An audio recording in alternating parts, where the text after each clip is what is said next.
Here is your nudge video for Sound and Music MOP number 8.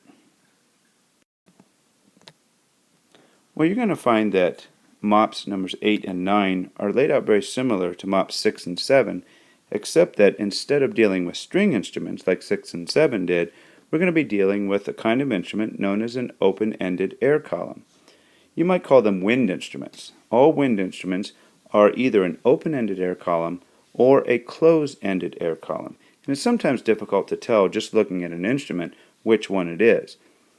So we don't need to worry about that right now because they're going to tell you and show you in a picture that this is a column of air that has an opening at both ends. So what's important to realize is that the string standing wave patterns and the open-ended air column standing wave patterns are actually very similar. The big difference is instead of on a string where we had a node at both ends where the string was fastened, we have an antinode at both ends on the open-ended air columns. So let me just show you a contrast between the string instruments and their patterns versus these open-ended air columns. On a string, the first harmonic would look something like this. Remember, that's the most prominent sound that we hear on the string, and we call it the fundamental or the first harmonic. That's a half of a wave, because remember, to get an entire wave we need a whole crest plus a trough. Here we have one or the other. So we're also going to have half a wave for the fundamental or first harmonic on the air column, except that we're going to have an antinode at each end with the node in the middle.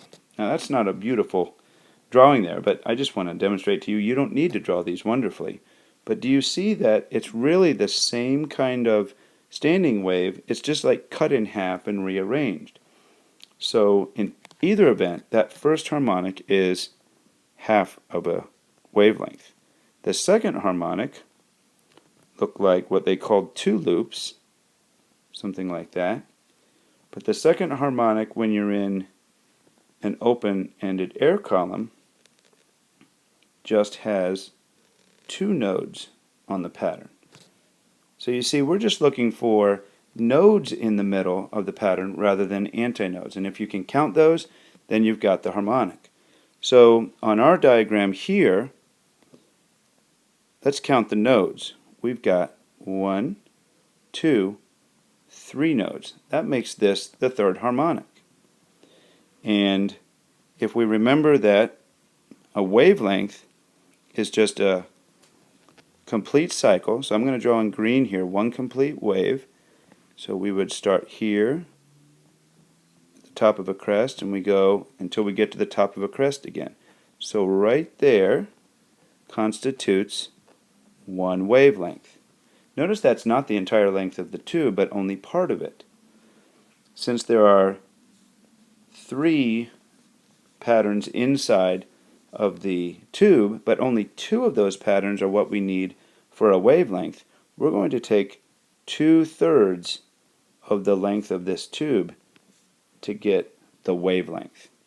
And on other MOP questions, you might have, I don't know, maybe 5 of those loops in there, and so you would need 2/5 of the length of that. So it's going to depend on which standing wave pattern you're looking at.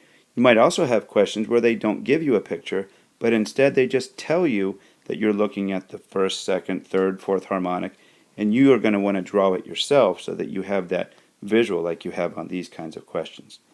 So hopefully that's enough to get you going through MOP number 8, and of course if you need any more help, you can come in and see me. Good luck.